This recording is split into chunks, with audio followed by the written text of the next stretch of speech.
My dad works in B2B marketing. He came by my school for career day and said he was a big ROAS man. Then he told everyone how much he loved calculating his return on ad spend. My friends still laugh at me to this day. Not everyone gets B2B, but with LinkedIn, you'll be able to reach people who do. Get a $100 credit on your next ad campaign. Go to linkedin.com/results to claim your credit. That's linkedin.com/results. Terms and conditions apply. LinkedIn, the place to be, to be. We acknowledge the traditional owners of country throughout Australia and recognise their continuing connection to land, waters and culture.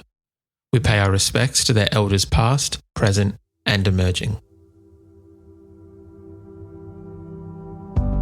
Hello there and welcome back to This Song Is Yours. I'm Simon Fink, your guide through the wonderful world of music in 2024, and today we're thrilled to have indie rock royalty joining us. It's none other than the Dandy Warhols. These legends have been rocking our world for over 3 decades now and are gearing up to drop their 12th studio record, Rockmaker, on March 15th. In today's episode, we're sitting down with the one and only Courtney Taylor-Taylor, who joins us all the way from Portland, Oregon. Courtney will be sharing insights into the making of Rockmaker, discussing how certain tracks came to life, and what it was like collaborating with music icons such as Debbie Harry from Blondie. If that's not exciting enough, we'll also be talking about the Dandy Warhols' upcoming tour Down Under, which is set to kick off in April. Courtney also shares his love for the vibrant food and wine scene in Adelaide, South Australia, a city that, according to him, he's fallen head over heels for. A big thank you to Chris for helping us make this interview happen, and don't forget to check out the show notes for links to pre-order the album and grab tickets to their upcoming shows. Before we jump into today's chat, just a quick shout out to some recent episodes that you also might enjoy. We've had some real gems lately with guests like Slater Kinney, Middle Kids, and Tiny Habits. So if you are craving more musical goodness after this episode, please go ahead and give those a listen when you get a chance. All right, folks, without further ado, let's dive into our conversation with Courtney Taylor-Taylor of the Dandy Warhols.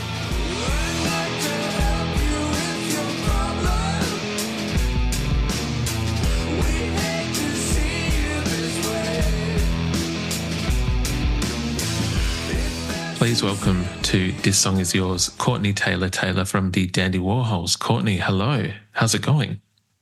It's going pretty good. Slightly better than expected.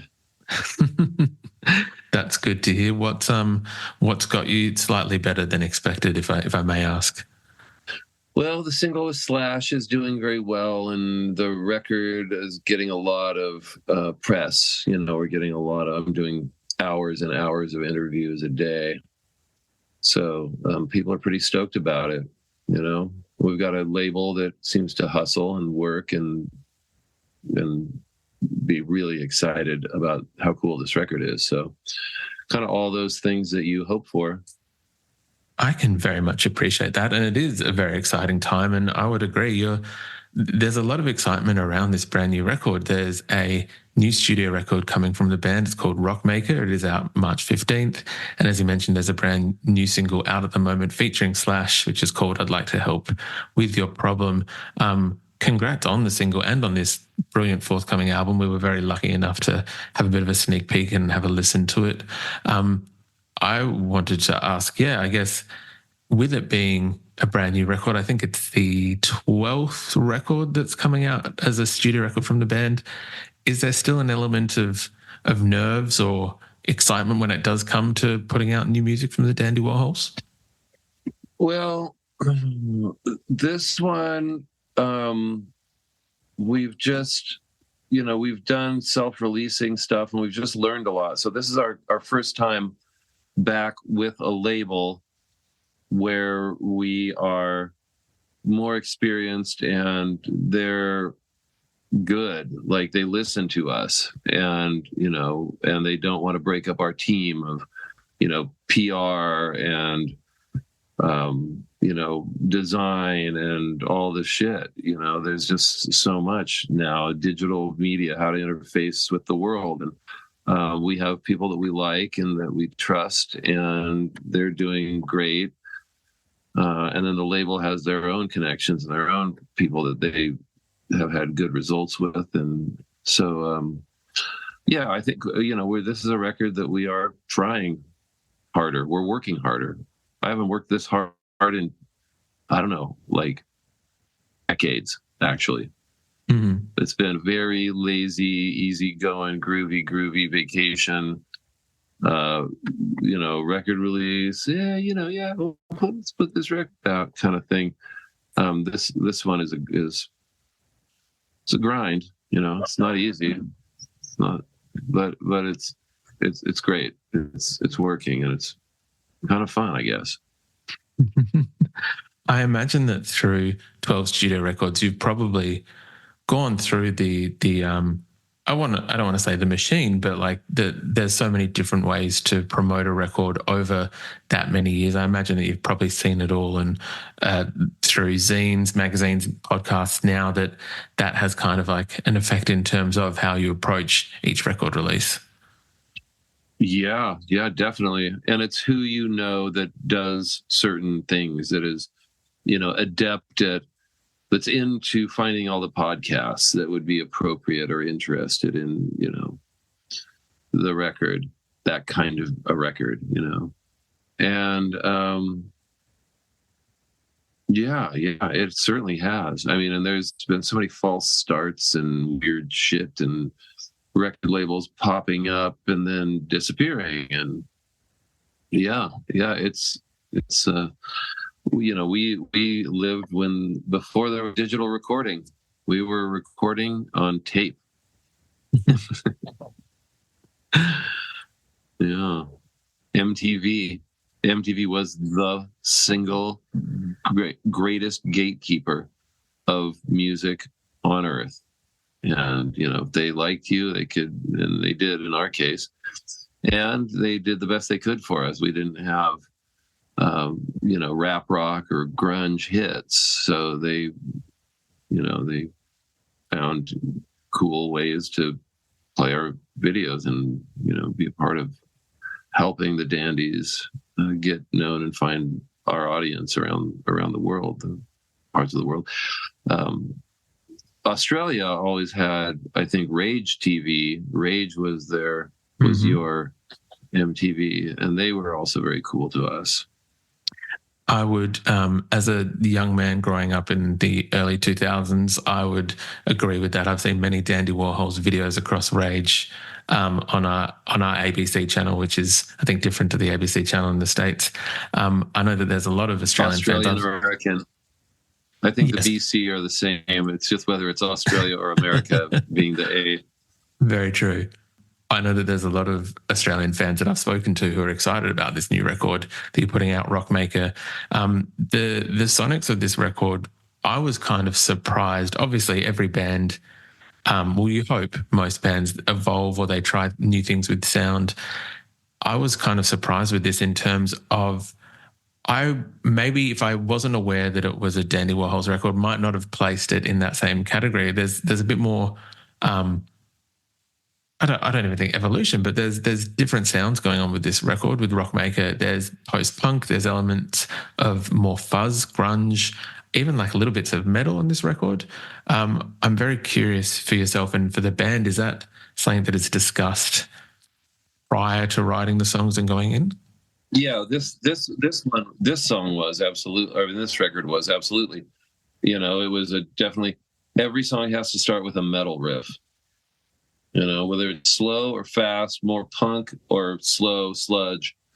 And interestingly enough, really the three singles that we're releasing on Sunset Boulevard, our label, are all sludge. All of them are, the Dancing with Myself, total sludge fest, and then the I'd Like to Help You With Your Problem. It's not as sludgy, but it's still slow grinding metal Sabbathy riff. And then the next one, I'll Never Stop Loving You. That's like, I mean, the last interview, the guy was saying it's like Grinder Man, it's got a Grinder Man kind of vibe to it, really slow. So I'm pretty happy about the selections for singles, But there's a lot of other influences and shit that came out on this record. Yeah. It was great. It's exciting for us to make records because we always choose something that isn't currently being done, and it's generally something we've never done before. And then occasionally we'll just make a record where we don't discuss it. We just lay stuff down and we don't really care if it goes together or not. And that's kind of, every second or third album, maybe every other record. I don't know. I've never really gone back and, scientifically looked at it and gone, that was a free form record. That was absolute stream of consciousness. This one, remember, we decided this, So, but those are our two general modes. We either have the bumpers on or the bumpers are off. And that's, I like both. We get to do whatever the fuck we want. And that's cool, I think it is very cool. And it's kind of nice to, we've spoken to some artists recently in terms of you have some bands that kind of make not facsimiles of previous records, but they make same records that are very much within their wheelhouse. And it is always exciting when you hear a band trial new things, make new sounds, kind of push. And as you said, sometimes bumpers on, bumpers off. One thing I was not surprised at, but like as I was reading through the track list, having a look, we've mentioned that that Slash features on the new single. Frank Black from the Pixies was on Dancing with Myself. And I don't know if it's announced yet. I can cut it out of the episode if it is. But Debbie Harry is also on this record. This is kind of fantastic. Was that? And we have James Mercer from the Shins. Yes. Going doing that. Yeah, we got a bunch of friends and heroes of ours. You got Patrick Spurgeon from Rogue Wave is on there. We got great people that can do. They have chops and can do things that none of the four of us can do. And that's why you get them. And we're very lucky to have access and a name that has enough artistic, respect and value that we can cast out for Debbie Harry, and then the management comes back and says, yeah, she'll do it. She says she'll do it. Like, fuck. Imagine that email, like, God, that's just crazy. Slash took about 40 minutes to get back. That was great. Didn't have to lose any sleep over that one.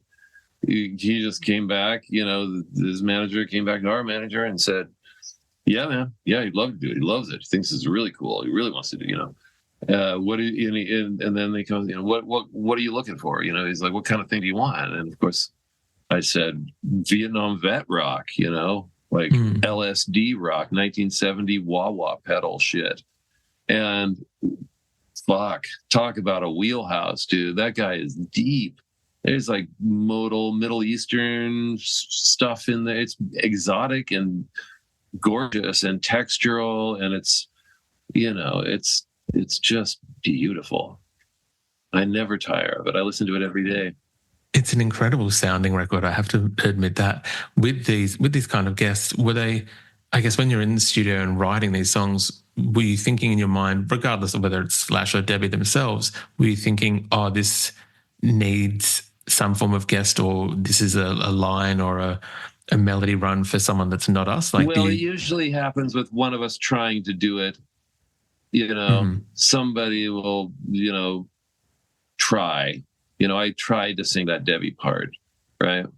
And it just, and it's hard. It's like a guy singing falsetto, and I can do it with feeling and everything. And it sounds good. It sounded good enough, it sounded cool. But my manager just, I probably after the third or fourth different mix, and I'll only record this part, he said, if you could have anyone sing that for you, who would it be? And I said, well, it's, Debbie Harry.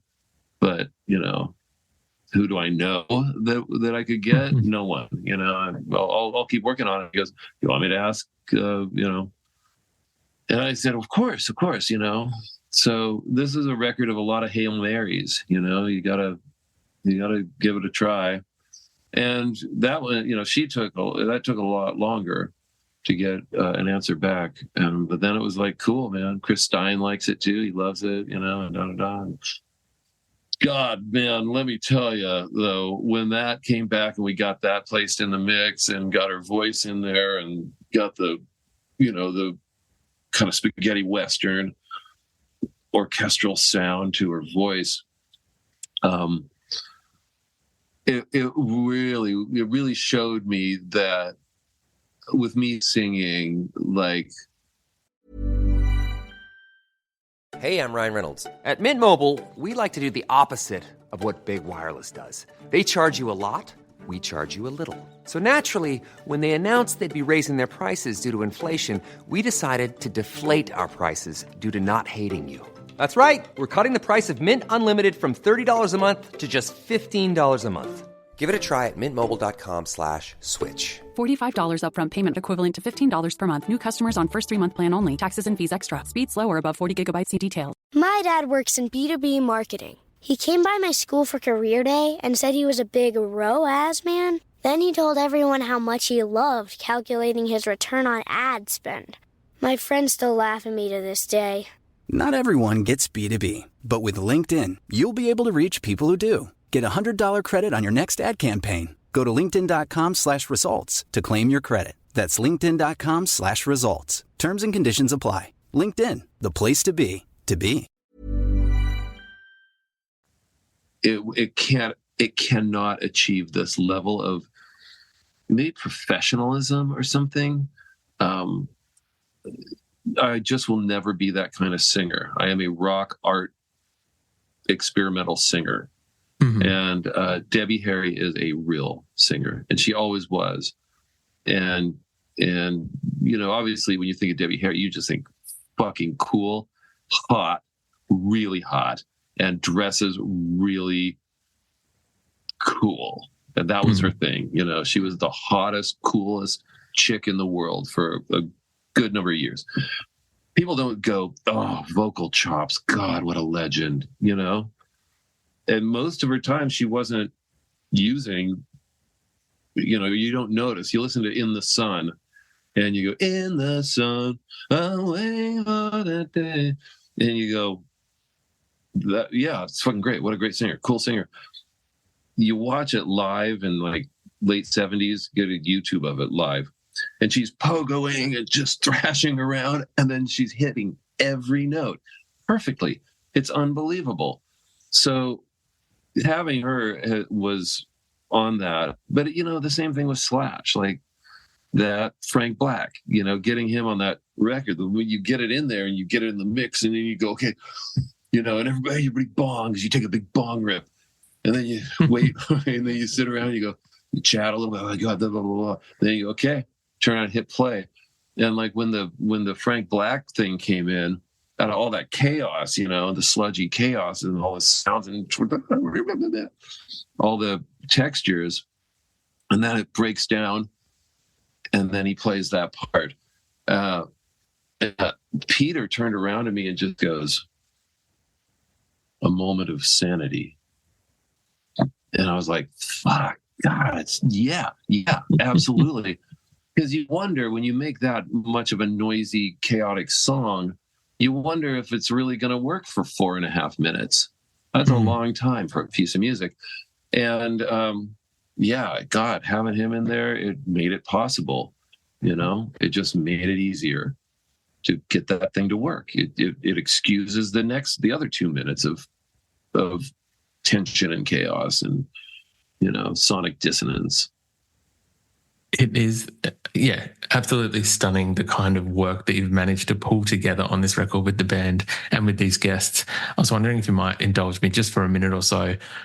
My favorite track on this forthcoming record, it comes out middle of March. It was called The Cross, and it kind of gave off this like gothic fuzz kind of vibe, almost like 80s gothic fuzz. It reminded me of some certain teen movies at that time. Christian Death. Remember that band Christian Death? That's what popped into my head. That was Christian Death. It has a kraut goth club kind of thing. Yeah. Love it. I'm glad you love it. That's fucking great. I was wondering, could you tell us what inspired that song or kind of where it came from? Well, they were all just started with the metal riff, and then I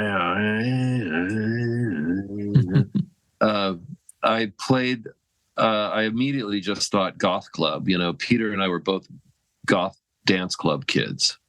And so nobody remembers this beat, but because I was a drummer in bands playing in the 80s, I do remember. And it's, you know, it's a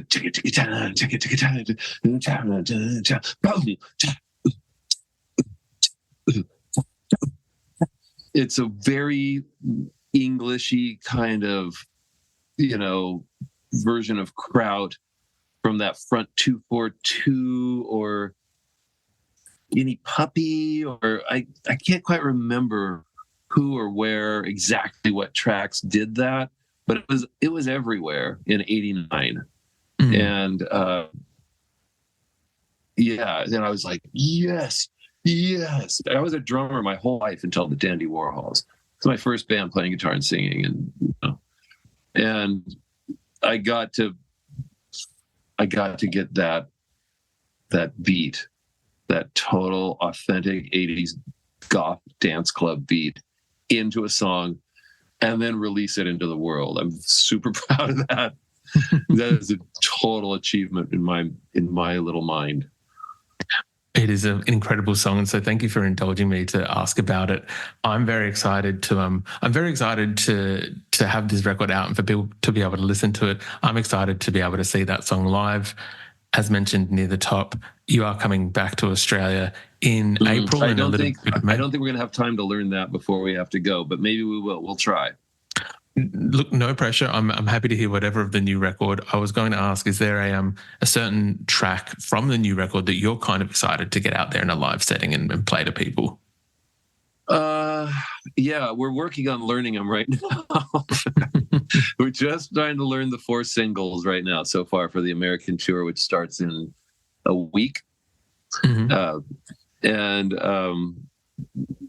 But yeah, God, if I can learn how to do the Debbie Harry, the I'll Never Stop Loving You, if I can learn how to do that and get that thing, that is just going to be a beaut.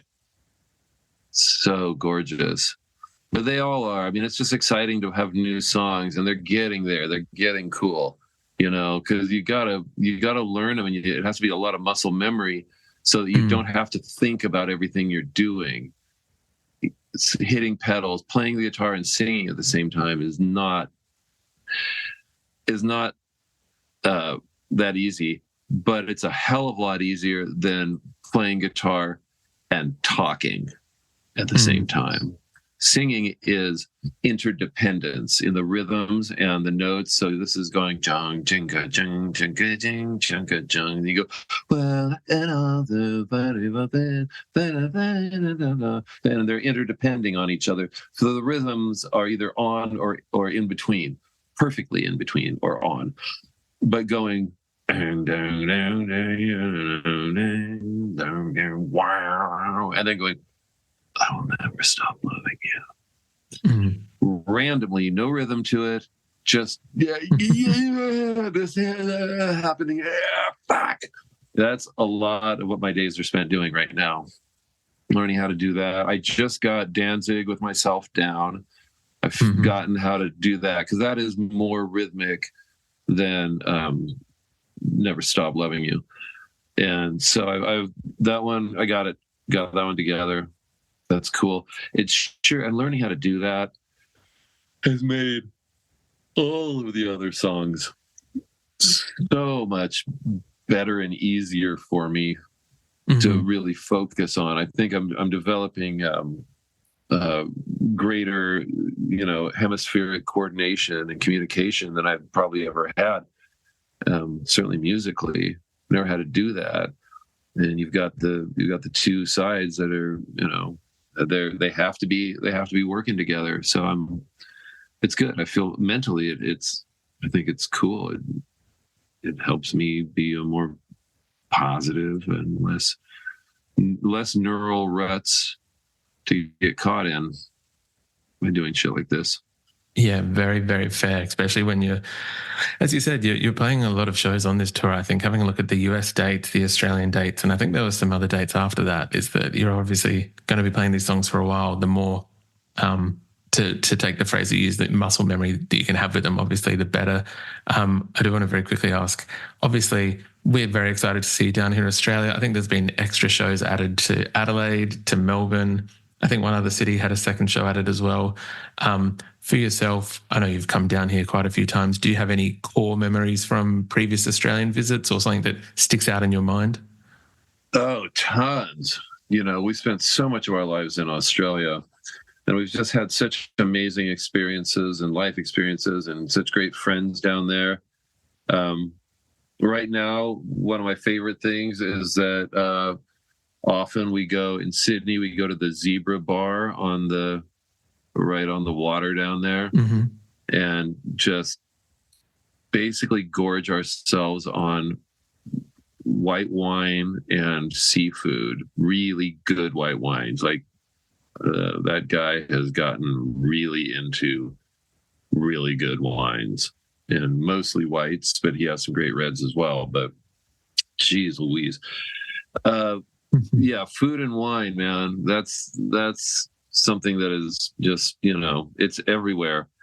In Adelaide, they have the first Penfolds winery, and the restaurant in there is probably my favorite restaurant I've ever been to in the world.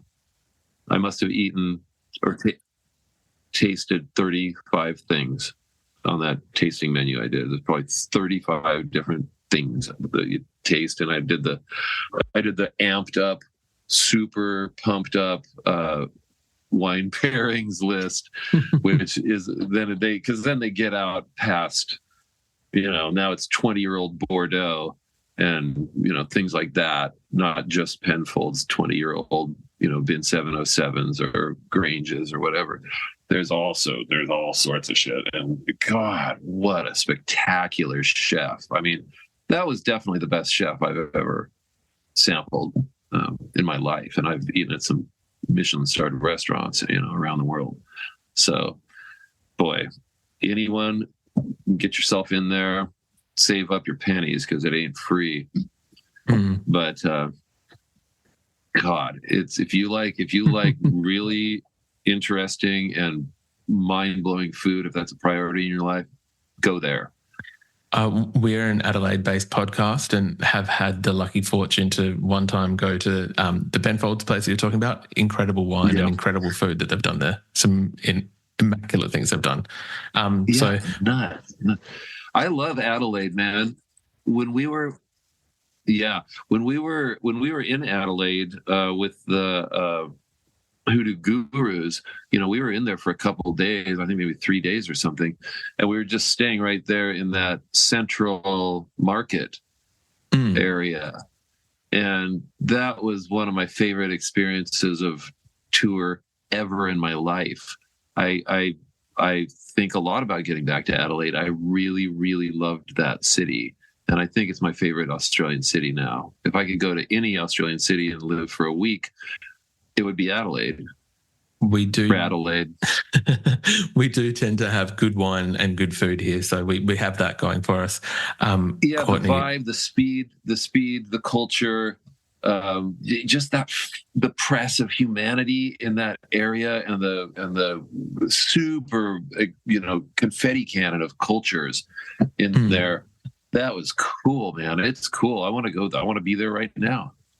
We will be seeing you in April, and we'll be at the show at the Gov. Actually, there's 2 shows in April in Adelaide, so obviously the love is reciprocated. Right. We do very much enjoy having you in Adelaide, so we'll be there. But until that point, we are going to enjoy the single that is out at the moment. It's called I'd Like to Help With Your Problem. It features Slash, and the brand new record, Rockmaker. It comes out in the middle of March. We'll make sure tickets are available in the podcast show notes for people to buy tickets to your shows and for people to buy the album. But Courtney, thank you very much for coming on to the podcast. I do appreciate it. Yeah, thanks for having me, man. Really, we appreciate it.